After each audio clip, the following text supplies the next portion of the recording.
짓지 마라. 메르키트 병사들은 자신들의 피가 빗물인지도 모른 채 쓰러져 갔습니다. 오직 물어뜯어라. 셀렌과 강물은 칠천구의 시체로 가득 찼고 물빛은 검붉은 피로 변했습니다. 마침내 우리는 그 지옥 같은 현장에서 전하께서 그토록 그리워하시던 보르테 마님을 찾아냈습니다. 하지만 그토록 기다려온 상봉의 순간 우리 앞에는 잔인한 운명의 장난이 기다리고 있었습니다. 말에서 내려 달려가는 전하 앞에 선 보르테 마님의 배는 이미 만삭이 되어 불러 있었습니다. 메르키트 토크토와 베키가 전하의 아내를 강제로 자신의 사촌에게 주어 유린하게 했던 것입니다. 전하께서는 보르테 마님을 껴안으며 뜨거운 눈물을 흘리셨습니다. 하지만 그 기쁨 뒤에 찾아온 침묵은 천근의 무게보다 무거웠습니다. 그날 밤 저는 보았습니다. 막사에서 멀리 떨어진 어두운 산기슭, 홀로 바위에 앉아 어깨를 들썩이며 꺼이꺼이 통곡하시는 전하의 뒷모습을 말입니다. 아, 그것은 한 제국의 수장이 내뱉는 포효가 아니라 사랑하는 여인을 지키지 못한 한 남자의 처절한 곡소리였습니다. 산짐승처럼 울부짖으며 바닥을 치는 전하를 지켜보며 저도 눈물을 흘렸습니다. 두 주먹을 꽉 쥐었습니다. 손톱이 손바닥을 파고들어 피가 흘렀지만 아픈 줄도 몰랐습니다. 네, 주군이 느끼는 그 울분, 그 치욕이 제 뼛속까지 전해져 왔습니다. 토크투와 베키, 너는 오늘 죽었어야 했다. 아니, 죽음조차 너에겐 사치다. 이 전투에서 토크투와 베키는 비겁하게 신발도 못 신고 도망쳤지요. 나이만 부족으로 달아났거든요. 세상 끝까지 쫓아가서 끝장을 내고야 말겠다. 그때 저는 맹세했습니다. 전하의 눈에서 흐른 저 피눈물을 내 칼날로 메르키트를 완전히 몰살시키고 연합하는 나이만족들도 씨를 말리겠다고요. 끈질긴 저 악마 같은 토크토와 베키는 이후에 저랑 또 전쟁을 두어 번 더 해야만 했습니다. 그 녀석을 죽이기 위해 수천리의 추격전이 곧 펼쳐지는데 그 얘기도 해드릴게요. 아, 그 사람, 전하의 안다였던 자무카의 최후는 더욱 비극적이었습니다. 한때 협력해서 메르키트를 공격했었지만 마지막에 결국 전하를 배신하고 패배에 끌려온 자무카는 끝내 고집을 꺾지 않았습니다. 하늘에 태양이 두릴 수 없듯 간도 두릴 수 없다. 나를 죽여 내 뼈를 높은 곳에 묻어다오. 전하께서는 형제의 손에 직접 피를 묻히지 않기 위해 자무카의 허리를 꺾어 죽이는 가슴 아픈 처형을 내리셨습니다. 자무카의 등뼈가 으스러지는 소리가 들릴 때 전하께서는 게르 안에서 밤새도록 통곡하셨습니다. 아내를 유린당하고 피로 맺은 형제를 제 손으로 죽여야만 하는 이 초원의 법도는 그토록 잔인했습니다. 전하께서는 자무카를 보내고 제 어깨를 잡으셨습니다. 수부타이야, 이제 내 곁엔 너뿐이다. 나의 안다이자 나의 형제 자무카가 남긴 그 무거운 짐을 이제 내가 짊어져야겠다. 혹시 평화라는 단어가 얼마나 많은 빗물 위에 세워진 것인지 생각해 보신 적이 있습니까? 제가 처음 지휘봉을 잡고 메르키트와 싸웠던 것이 21살 때였지요. 아, 그런데 가만히 생각해 보니 제가 너무 서둘렀군요. 우리 몽골이 그리고 태무진 전하께서 왜 그토록 잔혹하게 부족들을 무릎 꿇려야 했는지 그 근본적인 이유를 말씀드린다는 게 그만 메르키트 전쟁부터 앞서 말씀드려 버렸습니다.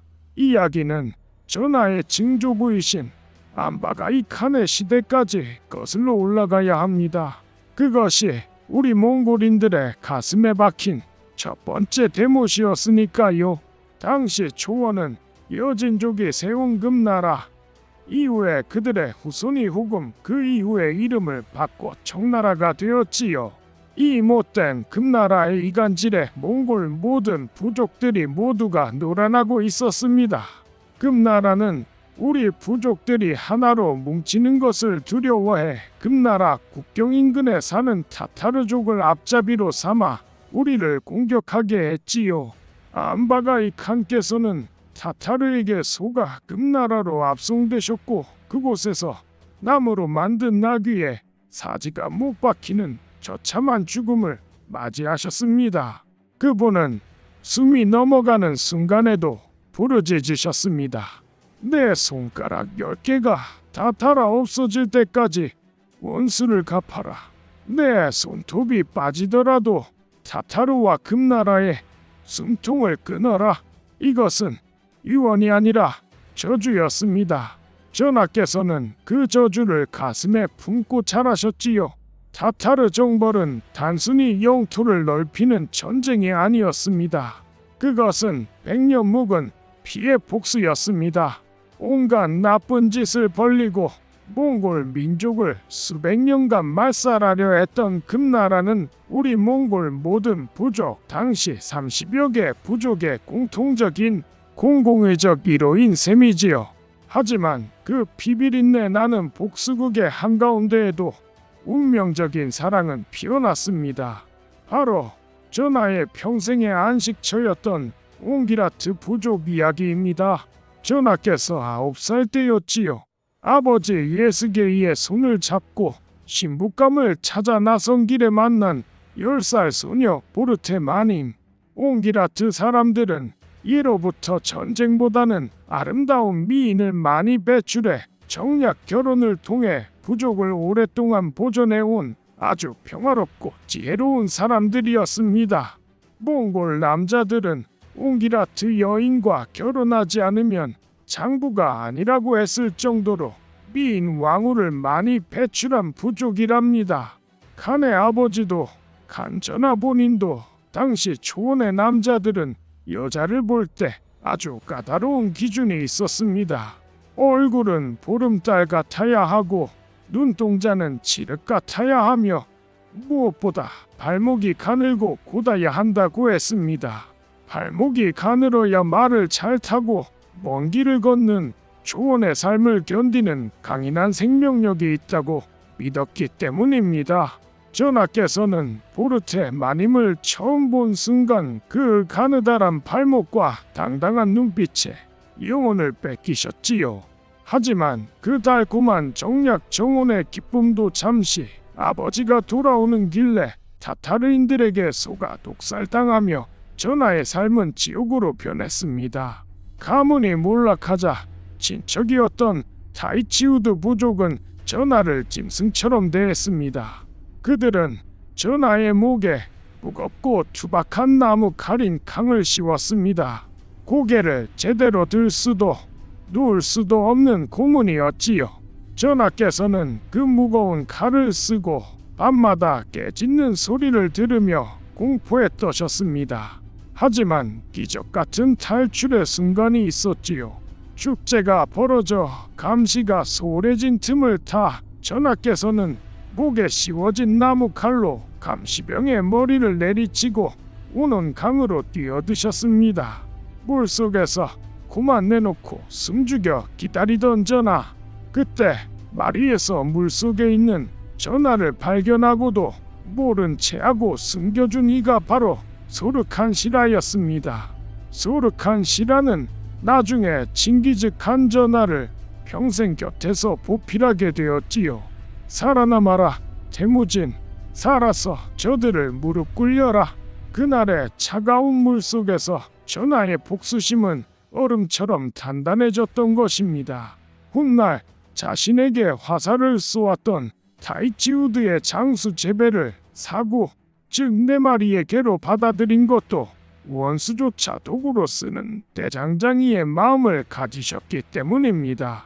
탈출한 전하가 가장 먼저 하신 일이 무엇인지 아십니까? 바로 세력을 모으기 위해 아버지의 의형제이자 안다였던 게레이트의 온 칸을 찾아간 것입니다. 그때 전하의 수중엔 아무것도 없었지만 보르테 마님이 혼수물로 가져왔던 검은 담비 모피 한 벌이 있었습니다. 당시 초원에서는 성 한 채와도 바꿀 수 없는 최고급 예물이었지요. 전하께서는 그 귀한 모피를 온 칸에게 바치며 아버지로 모시겠습니다 라고 고개를 숙이셨습니다. 그 담비 모피 한 벌이 흩어졌던 몽골 부족들을 다시 전하의 깃발 아래로 모으는 마중물이 되었던 겁니다. 온 칸 역시도 나중에 전하를 배신하고 말았지만요. 자, 이제 초원의 태양이 둘로 갈라지는 순간을 말씀드려야겠군요. 전하와 자무카, 그들은 자다란 부족과 연합해 메르키트에게서 보르테 마님을 되찾은 후 1년 반 동안이나 한 이불을 덮고 잤을 정도로 친밀했습니다. 하지만 초원의 왕 자리는 오직 한 명뿐이었지요. 어느 날 부족이 이동하던 중 자무카가 전하에게 수수께끼 같은 말을 던졌습니다. 말 타는 사람에게는 산이 좁고 양치는 사람에게는 평원이 좁다네. 전하께서는 처음에 그 뜻을 이해하지 못해 어머니 호엘룸 부인에게 물으셨지요. 어머니는 말씀하셨습니다. 자무카는 전사의 길을 가려하고 너는 양치는 자를 품는 칸의 길을 가라는 뜻이다. 결국 자무카는 냉정하게 말했습니다. 낮에는 서로의 눈을 보고 밤에는 서로의 숨소리를 들으며 지내는 것도 이제 그만할 때가 되었네. 그렇게 두 영웅은 갈라섰습니다. 그리고 터진 것이 그 유명한 주루친 사건입니다. 자무카는 전하와 헤어진 후 전하의 세력이 커지는 것을 시기에 대규모 전쟁을 일으켰습니다. 1차 전투에서 승리한 자무카는 차마 인간으로서 해서는 안 될 짓을 저질렀습니다.